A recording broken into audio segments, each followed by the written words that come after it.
Canal 27 presenta Fe y Actualidad con el doctor Gonzalo Chamorro.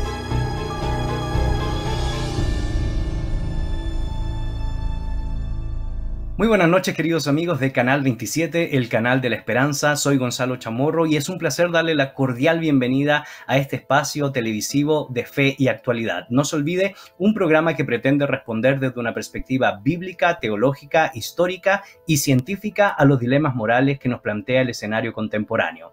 Hemos trabajado y desarrollado los dos programas anteriores una serie que le hemos denominado El legado de la Reforma Protestante en diferentes áreas, en las áreas de las ciencias, en la área de la educación, y hoy estaremos reflexionando sobre la importancia del retorno a la palabra de Dios para desarrollar el mundo de las finanzas, el mundo de la economía y por supuesto el valor que le da las Sagradas Escrituras al trabajo mismo. Y lo digo porque esto es importante en tiempos de crisis, en tiempos de pandemia, en tiempos cuando precisamente en la Reforma Protestante había habido rebrote de la peste bubónica. Los padres de la Reforma, en ese proceso de reinventarse, en ese proceso de analizar la importancia de la palabra de Dios para la vida cotidiana, no solo influyeron, como ya hemos visto, en el pensamiento científico, en la educación pública, sino también en el mundo de las finanzas. Y por supuesto, no estaré solo, hoy me encuentro muy bien acompañado y me refiero a los profesores Josué Estrada y David López. Josué, gracias por compartir junto con nosotros en esta noche aquí en tu programa Fe y Actualidad por Canal 27, el canal de la esperanza. Gracias, Gonzalo, es un gusto poder estar de nuevo con ustedes, hablando, reflexionando, compartiendo sobre temas tan interesantes, históricos y sobre todo que son relevantes para el día de hoy. Muchas gracias, y también David, gracias por compartir con nosotros en este tiempo que sin duda alguna será de bendición para toda la comunidad cristiana y para todos aquellos que se preguntan por la relevancia de la palabra de Dios en la vida cotidiana. Y hoy nos toca con un tema que ha sido considerado algo mundano y sin embargo, cuando vemos que la palabra de Dios le da un valor importante al trabajo, deja de ser tan mundano. Bienvenido, David, gracias por compartir con nosotros. Muchas gracias, un cordial saludo a todos los televidentes. Es un gusto estar con ustedes. Pues efectivamente, como bien lo mencionas, el trabajo ocupa un lugar central en la palabra de Dios, aunque, como lo vamos a platicar hoy, a lo largo de la iglesia puede que no siempre haya sido el caso.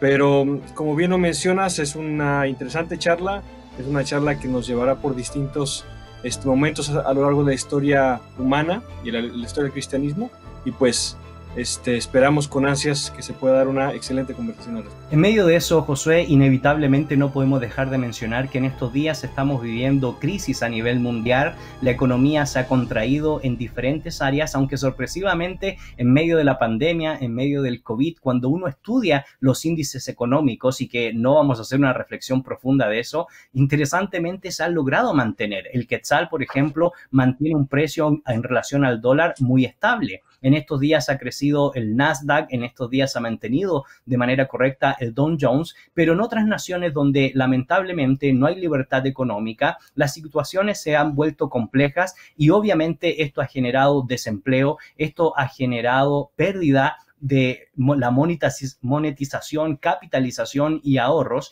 y ha hecho que sobre todo en nuestros países donde hay una economía que a veces mal llamamos informal, lamentablemente haga que el pueblo de las ciudades o del campo se vea en crisis. Así que las circunstancias no son fáciles para hablar de economía, sin embargo es necesario hacerlo porque la reforma nos tiene algo que decir. Definitivamente, la pandemia no solo puso de cabeza nuestras vidas cotidianas como las escuelas o el trabajo, sino también la economía o la macroeconomía, que va a afectar obviamente también la microeconomía.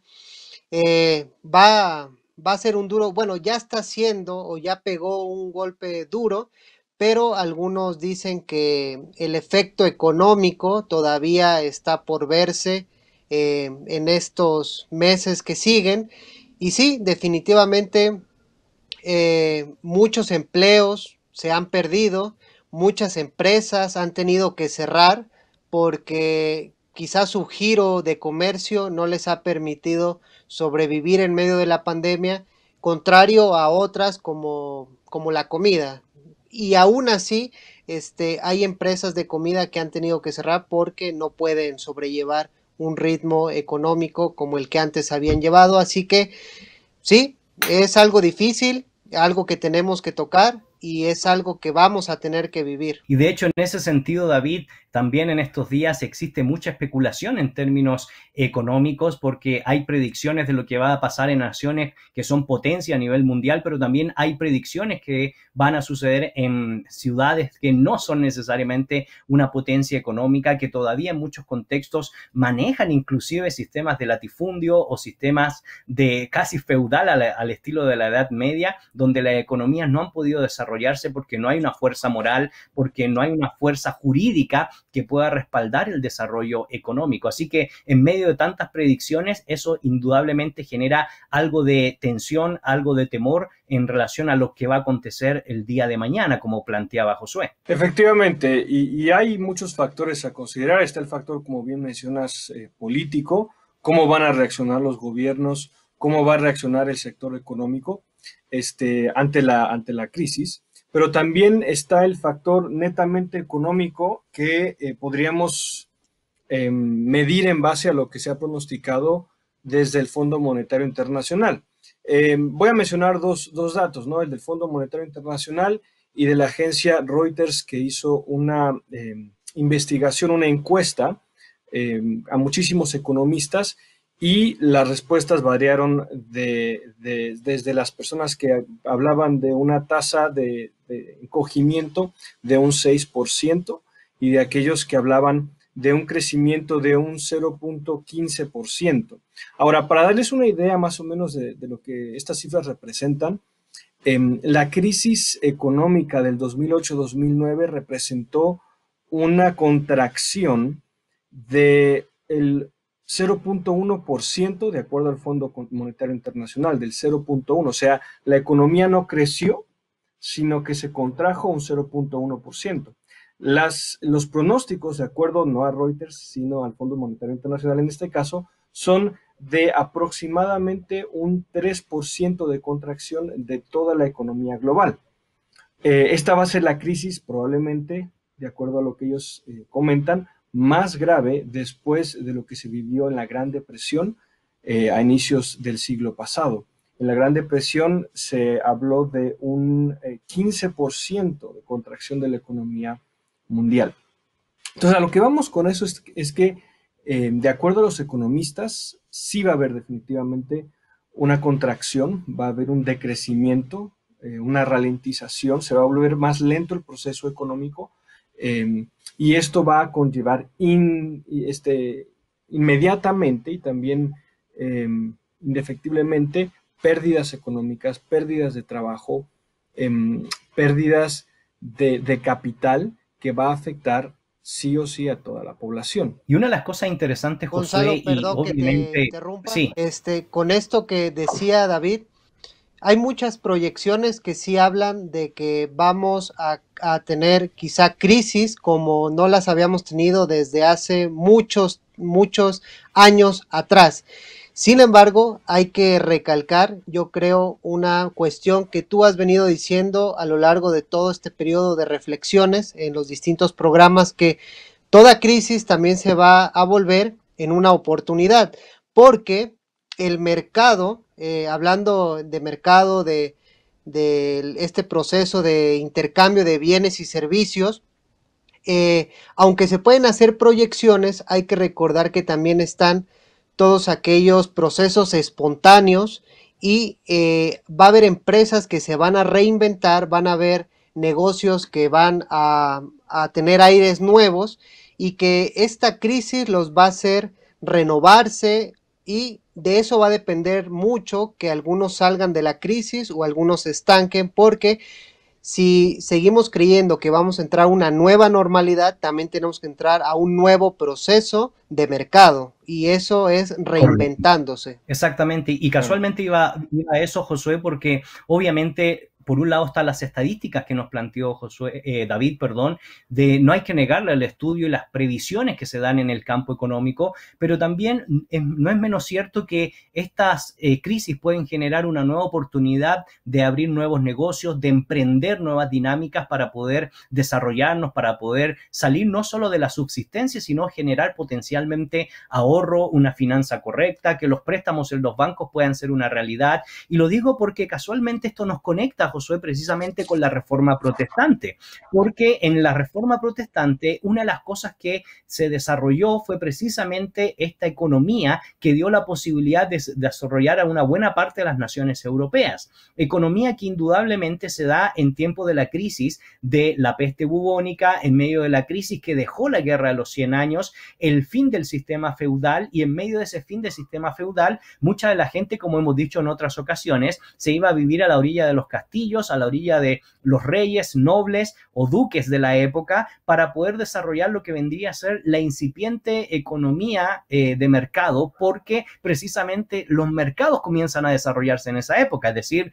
la artesanía de la carnicería, la panadería, la zapatería, que van a ser prestación de bienes y servicios retribuidos por una paga por causa del esfuerzo humano. Y eso nos conecta mucho con la palabra de Dios, y sin embargo, esto nos da una pauta para hablar un poco sobre lo que acontecía en tiempos de la Reforma Protestante, porque la situación no era muy loable, la situación no era muy fácil en medio de esas dinámicas que yo he mencionado, Josué. Correcto, de hecho, bueno, todo hacer también antecede un pensamiento, ¿no?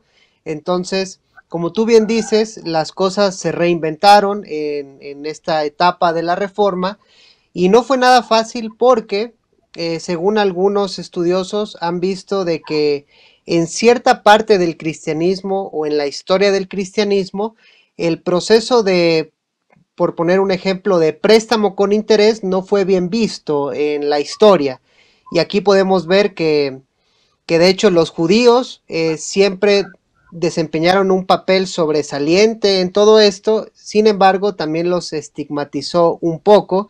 Y recordaba, ahorita que hablabas, que esta imagen del judío que presta con intereses la podemos ver reflejada en un libro de Shakespeare que se llama El Mercader de Venecia, ¿no? Donde un amigo le pide prestado a otro para ir a conquistar a una princesa, reina, ya no recuerdo, y el amigo no tiene, pero le pide a un judío que se llamaba Shylock, y el judío le presta, pero le dice que si no le paga, tiene que pagarle con el peso de carne de su cuerpo.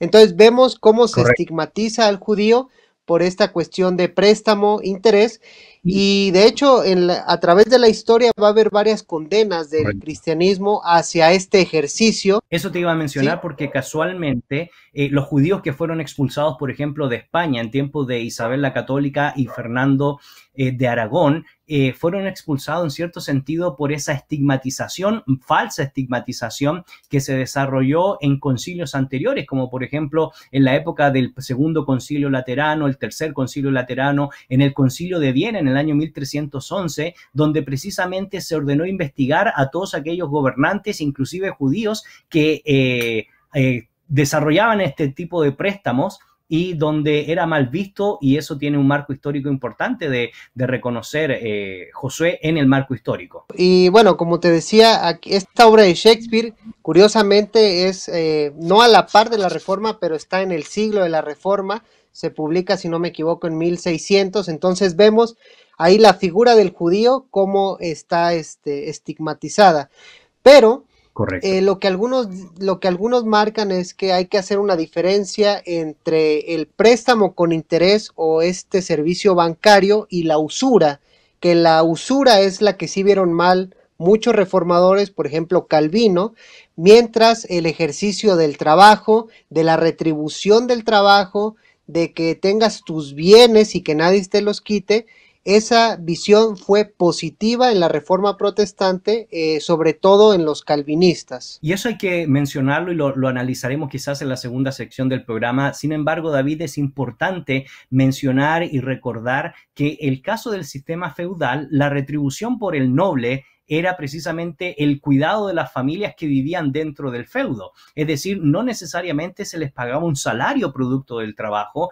no necesariamente la gente que laboraba en el campo con mucho esfuerzo, con mucho sudor, recibía una retribución por todo ese esfuerzo. Y sin embargo, parte de la guerra, parte de la peste bubónica, parte de las crisis morales que se vivieron en esa época y por supuesto espirituales, hicieron cambiar la cosmovisión y vino la Reforma Protestante, donde se le dio un valor bíblico al trabajo. Antes de hablar de finanzas, el valor bíblico del trabajo es importante porque precisamente se le da la posibilidad al creyente de entender a la luz de Génesis 1, 26 al 28 y por supuesto Génesis 2, 15, donde nos recuerda que el ser humano debe labrar la tierra y guardarla. Estos indicios nos llevan a considerar la importancia de una teología bíblica del trabajo. Nos quedan pocos minutos, pero me gustaría escuchar esa percepción tuya, David. Efectivamente, había una suerte de contrato en el cual el señor feudal se comprometía a defender a las personas que labraban la tierra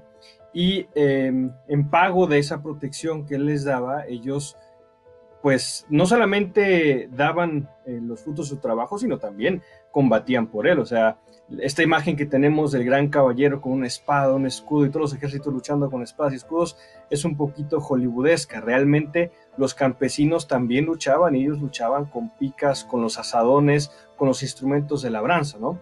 Y me pareció muy interesante lo que mencionabas, porque antes de pasar a la reforma me gustaría apuntar un par de cosas. El trabajo en la Iglesia Católica en muchos casos se vio como un resultado negativo de la caída. Es decir, el trabajo no se ve como algo que Dios había en cierta manera establecido, invitado al ser humano a que fuera parte de ese proyecto creativo, a ser parte de esa transformación de su realidad, así como Dios había creado, invitar al ser humano a ser partícipe en cierta manera limitada de eso, sino que el trabajo para algunos pensadores en la Iglesia Católica era como un castigo que había venido por parte del pecado. Y nos viene a la mente los pasajes de Génesis que después de la caída Dios les dice a Adán, pues vas a comer por el fruto de tu trabajo y la tierra te dará espinos y cardos, ¿no? Entonces, antes de pasar la reforma hay que tener bien en mente eso, ¿no? Que para muchas personas el trabajo era una fuente bueno, no podríamos decir algo estigmatizado, sino algo que se hacía a regañadientes, ¿no? Tengo que comer de algo, tengo que trabajar, pero no es lo más lindo que yo podría dedicar mi vida. Y a la par de eso tenemos la tradición filosófica.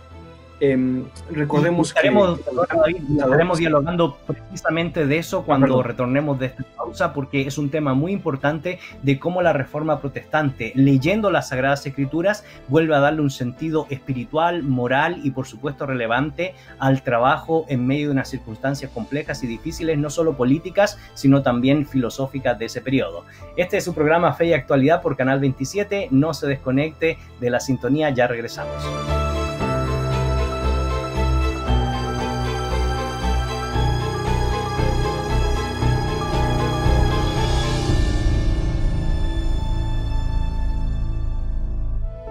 Ya estamos de regreso, queridos amigos. Soy Gonzalo Chamorro y en este espacio televisivo me acompañan los profesores Josué Estrada y David López, y estamos reflexionando en esta noche sobre el legado de la Reforma Protestante al valor del trabajo, al valor de las finanzas, al valor del ahorro y por supuesto a la correcta retribución que se debe dar cuando uno presta un servicio, no porque sea algo pagano, no porque sea algo mal visto, sino porque por medio del trabajo, a la luz de pasajes como Génesis capítulo 1, verso 26 al 28, o Génesis capítulo 2, verso 15, donde se nos invita a labrar la tierra y guardarla, y posteriormente en el Nuevo Testamento, donde el apóstol Pablo nos va a recordar que el que no trabaja no come. Es importante pues trabajar para ser retribuido producto de nuestro trabajo. Todo ese marco de la Reforma Protestante le dio un giro a las sociedades y por supuesto al crecimiento económico de las naciones. David nos estaba comentando precisamente esta dinámica, y una de las cosas que va a surgir en esa época en cuanto a crítica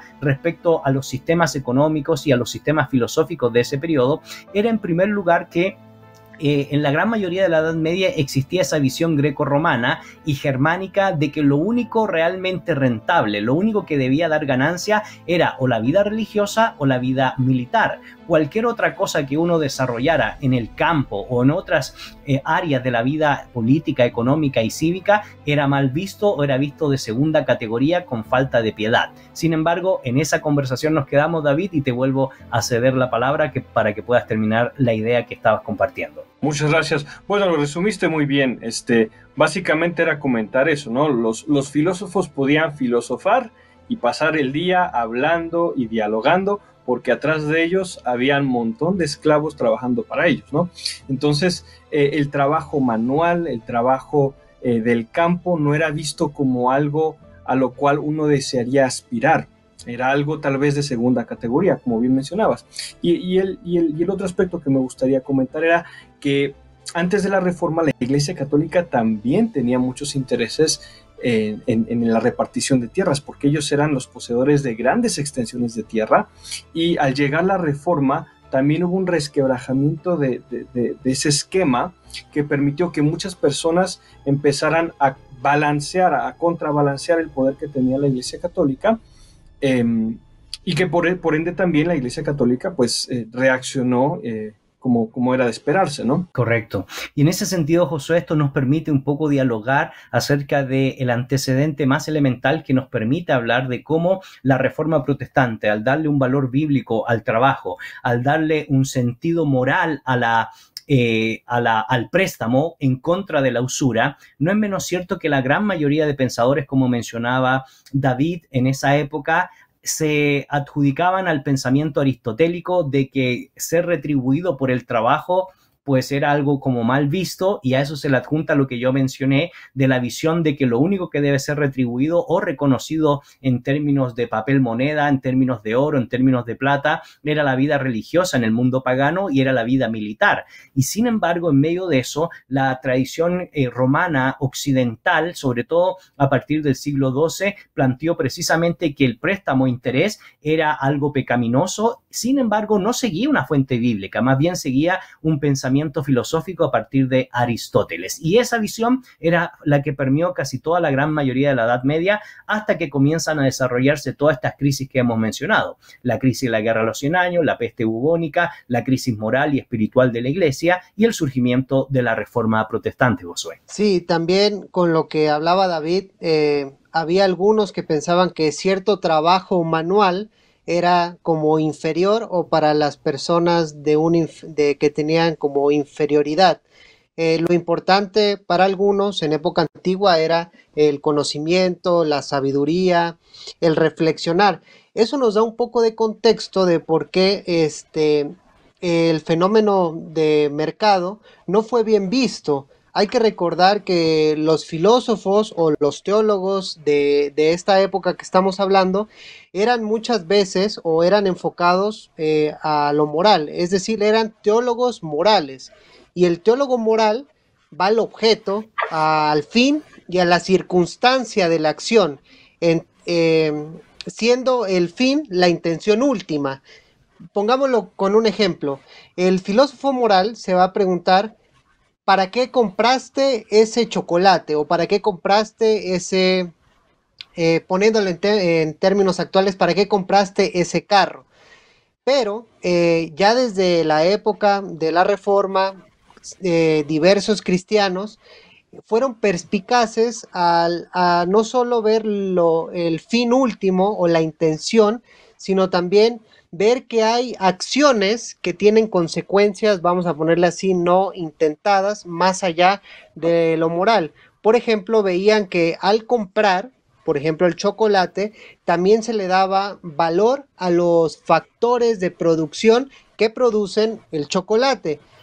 Por lo tanto, si el intercambio es justo del chocolate con el otro, pues la consecuencia no intentada, que sería el fenómeno de producción, también es justo.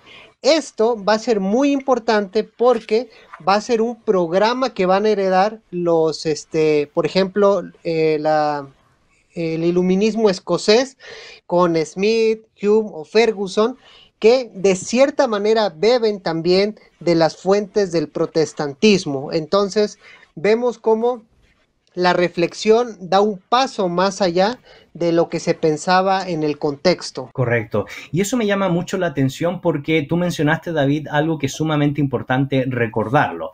Entonces, ya que la gente de a pie, la gente común y corriente, no podía tener acceso a préstamos porque la iglesia lo condenaba. Y entonces la pregunta es, ¿quién manejaba los recursos? Y tú lo has mencionado muy bien. Una buena parte de esos recursos lo manejaba la iglesia. Una buena parte de esos recursos lo manejaban los nobles. Una buena parte de esos recursos lo manejaban los caballeros que habían pertenecido a la orden de las cruzadas o pertenecían al cuidado principalmente de lo que hasta esa época la iglesia detentaba en cuanto no solo poder espiritual, sino también poder económico. Entonces, en medio de esas circunstancias, lo que se generó fue inevitablemente usura, porque la gente no podía desarrollarse, no podía pedir un préstamo porque se veía como pecaminoso para hacer crecer su tierra, su cosecha o su propia economía. Sin embargo, entonces la gran pregunta era dónde se quedaban los recursos que en esa época se extraían de bienes que son escasos y que lamentablemente eso generó lo que posteriormente se va a conocer como simonía, compra de puestos clericales para poder tener precisamente acceso a los bienes y a los servicios por el solo hecho de pertenecer a la iglesia. Y eso inevitablemente generó una debacle moral. Efectivamente, eso fue gran parte de lo que sucedió en la iglesia católica. La posición de obispo no necesariamente implicaba que la persona iba a desarrollar funciones espirituales únicamente. También había cuestiones políticas, asuntos políticos a los cuales esas personas tenían que dedicarse. Y cuando llega la Reforma, trastoca eso de una forma muy, muy interesante, porque también recordemos que en esa época empieza a haber una pelea entre los emperadores y los príncipes que estaban abajo, ¿no? Entonces, los príncipes querían más autonomía, querían más independencia, querían, digamos, más libertad. Entonces, cuando llega la Reforma, ellos ven también en la Reforma una gran oportunidad para anclar esa libertad, para tener mayor independencia económica, y con eso llega el comercio a aumentarse, ¿no? Entonces, en el caso del comercio, pues en cualquier actividad comercial sí o sí debe de haber algún capital, y muchas veces ese capital, ese dinero acumulado, tiene que provenir del ahorro. Y en la visión reformada, en la visión protestante, había un fuerte énfasis sobre el dominio propio, sobre la importancia de los bienes materiales, si bien no dejarse controlar por los mismos. Entonces, existiendo el dominio propio, existiendo el ahorro, existiendo la previsión, esta gente puede aumentar su capacidad económica y dedicarse también a otras tareas, o usar ese dinero para comerciar e ir acrecentando su capital, ¿no? Entonces, hay tanto factores económicos como también factores religiosos que van haciendo que esta idea del protestantismo y el trabajo como algo que van de la mano vayan dándose como un proceso. Y esto nos conecta, Josué, inevitablemente con el desarrollo del sistema financiero o la banca en los países europeos de corte protestante, de corte calvinista, porque también tú dijiste algo que era muy importante. Por un lado, los teólogos de la Edad Media estaban centrados mucho en el aspecto moral y por eso tenían miedo a la usura. Sin embargo, los padres de la Reforma Protestante, al retornar a las Sagradas Escrituras, se dan cuenta que el trabajo retribuido es algo que produce bendición en el hogar, produce bendición en la sociedad, y que el trabajo no es por causa del pecado, sino más bien se dan cuenta que el ser humano trabaja antes de la caída. Entonces, ese modelo, ese paradigma le sirvió a los padres de la Reforma Protestante para decir que, si bien es cierto, toda la banca, todo el sistema financiero debe tener una presuposición moral, también no hay que dejar de negar que el trabajo debe ser reconocido como algo no solamente económico desde el plano de los sistemas económicos como los vemos hoy, sino también desde el plano espiritual. ¿Por qué? Porque quien trabaja, como dice el apóstol Pablo, más bien como dice, el que hurtaba ya no hurte más, sino más bien trabaje con sus propias manos para ser generoso, Josué. Bueno, con lo que decías, vemos que al trabajo ya se le eleva a un rango o se le pone una marca, un sello espiritual, y yo creo que eso es algo muy valioso de la reforma que se extiende a los ámbitos de la vida, es decir, no se queda no es un reduccionismo espiritual donde solamente lo cristiano afecta una parte del ser, del hombre, sino que se extiende a todo, es decir, tu trabajo, tu familia, obviamente el ministerio, el estudio, es decir, esta visión cristiana de regresar a las fuentes y de ir a la Biblia va a trastocar toda la vida del humano. Entonces, y eso yo creo que es muy importante porque si bien se empieza a desarrollar una banca moderna, vamos a decirlo así, y vemos que hay registros de que los grandes banqueros de esa época, o muchos, no vamos a decir todos, pero muchos, tenían una tradición calvinista o eran hugonotes franceses, ¿no? Entonces, todo esto tenía un tinte obviamente bíblico, porque si recordamos a Calvino, no hay que olvidar de que los reformadores sí condenan o sí predican en contra de la codicia, sí predican en contra de dejarse llevar por las riquezas, pero no condenan la riqueza en sí o el trabajo que nos puede dar riquezas. De hecho, se presupone de que en algunos mandamientos, por ejemplo, no robarás o no codiciarás, se presupone de que tienes tu propiedad y que nadie te la tiene que quitar, y de que también el trabajo es una bendición. Entonces, no es tanto la visión que se planteaba de que el ser calvinista era sinónimo de ser próspero, pero no se veía tan contrario a esa idea. Entonces, yo creo que lo que hace la diferencia, que hoy en día yo siento que hay una enorme confusión cuando uno emplea o se ocupa el famoso término capitalista, ¿no? Capitalista o empresario. Entonces, lo que va a diferenciar a lo mejor de un buen capitalista de un mal capitalista es su concepto moral. No es que en sí el capitalismo esté malo o que la Biblia lo condene. Entonces solamente hay que reenfocarlo y ubicarlo en su lado correcto. Y lo que tú planteas es importante y claro, sería una clase de economía o de filosofía porque se le llama capitalismo, aunque Karl Marx habló de capital, no de capitalismo. Pero eso será para otra ocasión, Josué. Sin embargo, una de las cosas que me llama mucho la atención y me gustaría que introdujeras un poco esta temática para tratarla en la próxima sección, David, es que la Reforma Protestante inevitablemente lo que hizo fue darle un valor espiritual, un valor moral al trabajo, pero lo que más importante desarrolló, creo yo, es la retribución producto al esfuerzo que uno hace. Es decir, si uno quiere poner una tienda para poder alimentar a la familia, para poder tener ahorros en el banco y para poder desarrollarse en el futuro, es decir, darle educación a los hijos, tener un buen pasar con una buena pensión, inevitablemente la Reforma Protestante le dio un valor relevante a eso y no lo vio como algo negativo, sino como algo profundamente espiritual, David. Así es. Y fíjate que me viene a la mente una cita muy interesante de Lutero.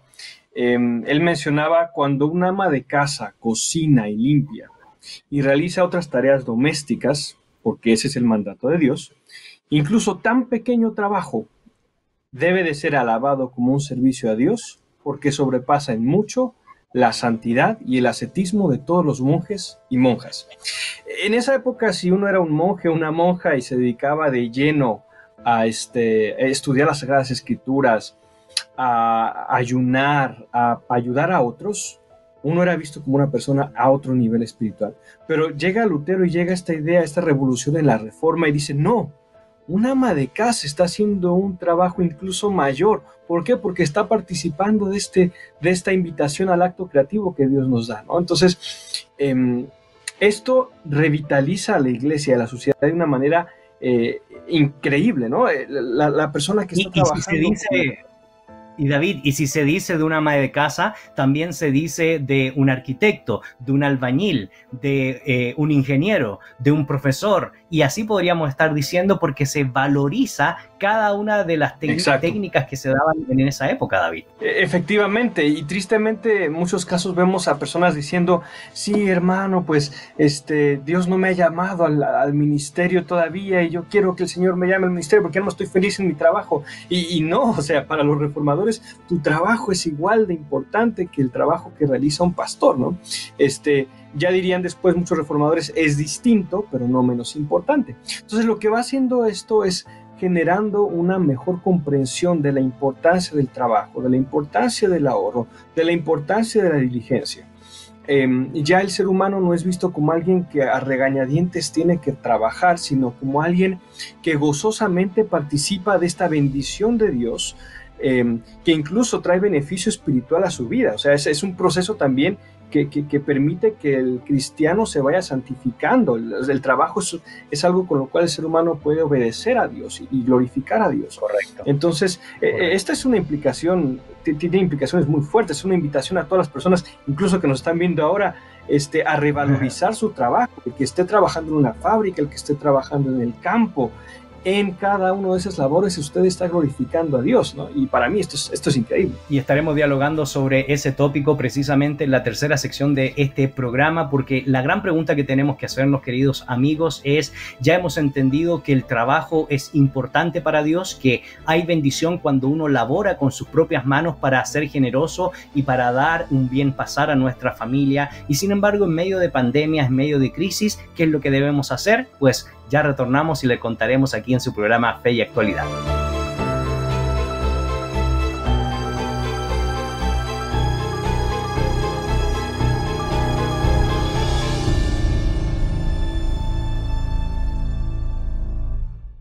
Seguimos con su programa Fe y Actualidad, un programa que pretende responder desde una perspectiva bíblica, teológica, histórica a los dilemas morales que nos plantea el escenario contemporáneo. Hoy estamos hablando del legado de la Reforma Protestante en asuntos económicos, en asuntos financieros, en la teología bíblica del trabajo. Y lo que trabajamos precisamente en la primera sección fue un análisis de las circunstancias que están aconteciendo a nivel global respecto a lo que ha provocado la pandemia del COVID, el coronavirus, que tristemente ha generado mucho desempleo. Tristemente la economía se ha contraído. Hay especulaciones respecto a lo que va a pasar a mediano y a largo plazo, y muchos inclusive se atreven a predecir de que tristemente el retorno a la estabilidad económica de ciertas naciones va a ser muy lento.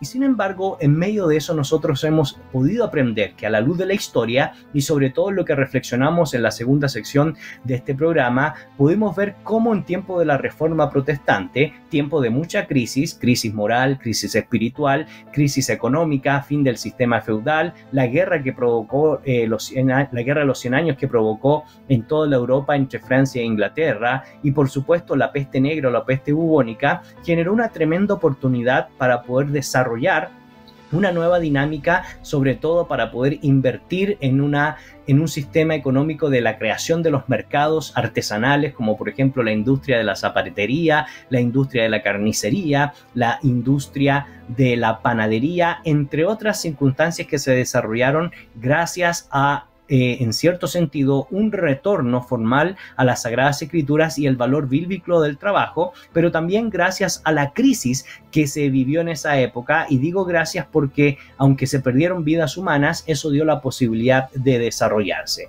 Y en ese sentido, Josué, a mí me llama mucho la atención en esta tercera sección acerca de cómo nosotros podemos reflexionar a la luz del legado de la Reforma Protestante en cómo podemos tener una perspectiva de mucha oportunidad en torno a la crisis que estamos viviendo. Crisis compleja, crisis complicada, pero no nos deja de lado de poder reinventarnos y repensar la nueva dinámica económica en estos días. Sí, definitivamente creo que es una oportunidad va a ser una oportunidad para muchos de reinventarse, de esta crisis convertirla en una oportunidad.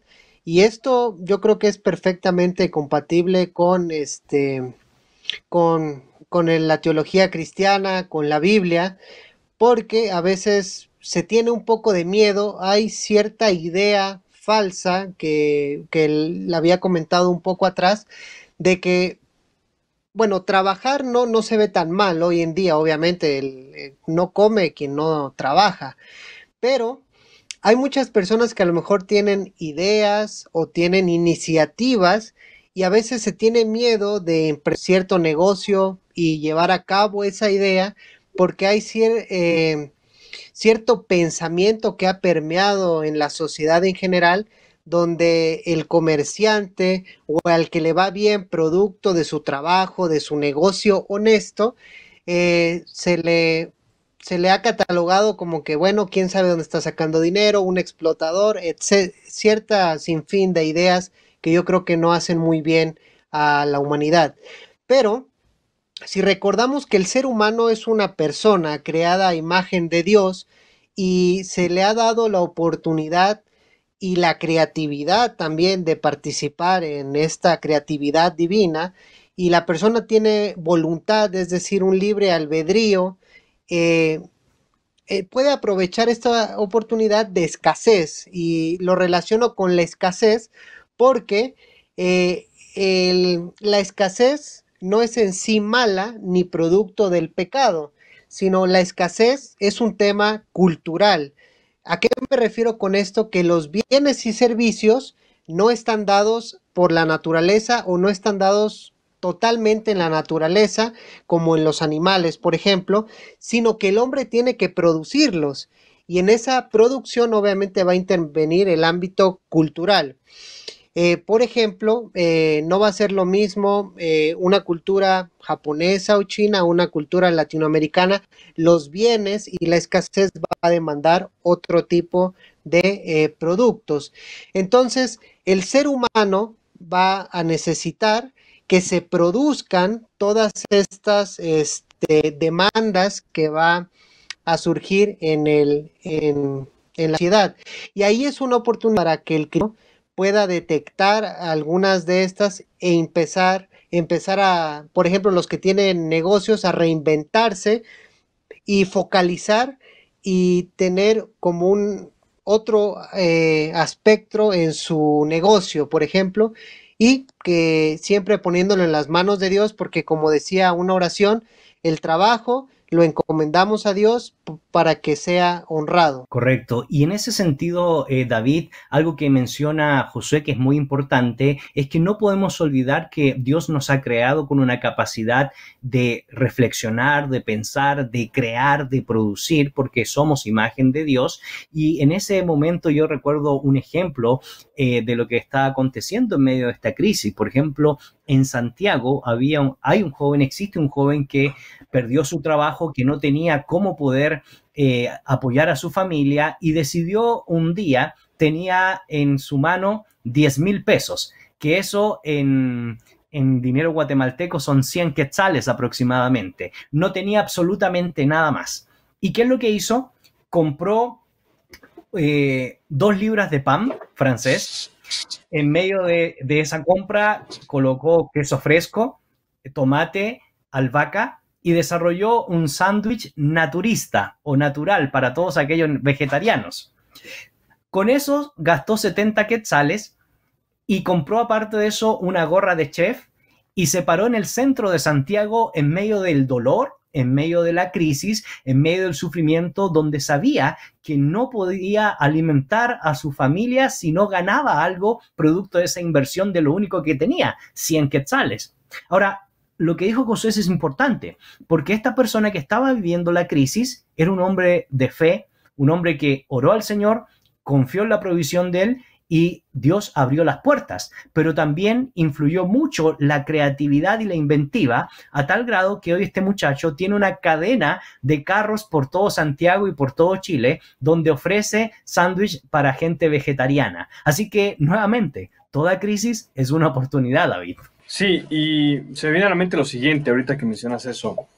A veces pensamos que nuestra situación, nuestro entorno, es ajeno a la respuesta de a nuestras acciones, ¿no? Algo muy importante que nos dejó la Reforma es lo siguiente: Dios nos permite también trabajar, Dios nos permite ser creativos. No tenemos que esperar en esta situación, en este estado, a que del cielo nos caiga un fajo de billetes, ¿no? Eso es muy, muy importante. Si Dios nos permite tener actos creativos como los que tú mencionas, también eso quiere decir que somos responsables de nuestras reacciones y de nuestra inactividad en caso de que tengamos una oportunidad y no la tomemos, ¿no? No tomar una oportunidad también es una decisión, es la inactividad. Entonces, a mí me llamó mucho la atención también lo que mencionó Josué. Me vino a la mente las palabras de un eminente profesor, que muchas personas al momento de la crisis se preguntan de dónde repartir la riqueza, o en pocas palabras, cómo podemos equiparar la riqueza y repartir la riqueza. Y otras personas se preguntan cómo generar riqueza, ¿no? Entonces, creo que en este momento es una excelente oportunidad para aquellos que tienen la bendición de contar con un capital, con un ahorro, de pensar cómo podemos volver a este ahorro en riqueza, por un lado, ¿no? Porque hay gente que tiene esa posibilidad, tiene la posibilidad de invertir y de ser creativos organizando un negocio. Y como tú bien dices, hay otros que tal vez no tienen ese dinero, pero bien con una barra de pan y con creatividad pueden salir a vender pan. Pero por otro lado está también la realidad de muchas personas que, así como están las cosas ahora, tienen que limitarse a un salario específico que se está recibiendo, a cierta situación económica. Y para esas personas también existe la posibilidad de poco a poco empezar a ahorrar.